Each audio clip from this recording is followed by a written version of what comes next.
અંકલેશ્વર શહેરમાં એક દુઃખદ ઘટના સામે આવી છે, જેમાં માતા સાથે થયેલી નાની બોલાચાલી બાદ 22 વર્ષીય યુવકે આત્મહત્યા કરી લીધી હોવાની ઘટના પ્રકાશમાં આવી છે. આ બનાવને લઈને સમગ્ર વિસ્તારમાં શોકની લાગણી વ્યાપી ગઈ છે.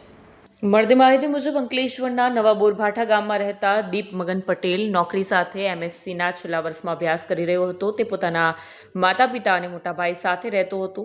અમદાવાદ પરીક્ષા આપવા જવાનું હતું. તે સમયે માતાએ ઘૂંટણના દુખાવાને કારણે પોતાની બેગ પેક કરવા કહ્યું. આ સામાન્ય વાત દીપના મન પર ભારે પડી જતા ગુસ્સામાં જવાબ આપ્યો અને રાત્રે લગભગ 9 વાગે ઘરેથી નીકળી ગયો. આગળના દિવસે બપોરે તેણે પરિવારને મેસેજ કરી જણાવ્યું કે પોતાનો મોબાઈલ અને બાઇક તપોવન આશ્રમ નજીક નદીના કિનારે મૂકી દીધા છે. ચિંતિત પરિવારજનોએ તરત શોધખોળ શરૂ કરી, જેમાં મોબાઈલ અને બાઇક મળી આવ્યા, પરંતુ દીપનો કોઈ પત્તો ન લાગ્યો. 27 તારીખથી ગુમ થયેલા દીપનો અંતે દુઃખદ અંત આવ્યો. જૂના બોરભાઠા બેટ ગામના સ્મશાન નજીક નર્મદા નદીના કિનારે ડિકમ્પોઝ હાલતમાં એક મૃતદેહ મળ્યો હોવાની માહિતી મળતા સ્થાનિકો સામાજિક કાર્યકર ધર્મેશ સોલંકીને જાણ કરી પોતાની ટીમ સાથે સ્થળ પર પહોંચ્યા અને મામલો ગંભીર જણાતા અંકલેશ્વર સિટી એ ડિવિઝન પોલીસને જાણ કરવામાં આવી.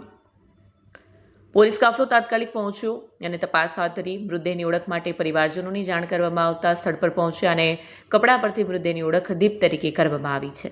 પ્રાથમિક તપાસ મુજબ માતા સાથે થયેલી નાની બોલાચાલીથી મનદુખી થયેલા દીપે નર્મદા નદીમાં ઝંપલાવી આત્મહત્યા કરી હોવાનું માનવામાં આવી રહ્યું છે. હાલ પોલીસે આ મામલે વધુ તપાસ હાથ ધરી છે.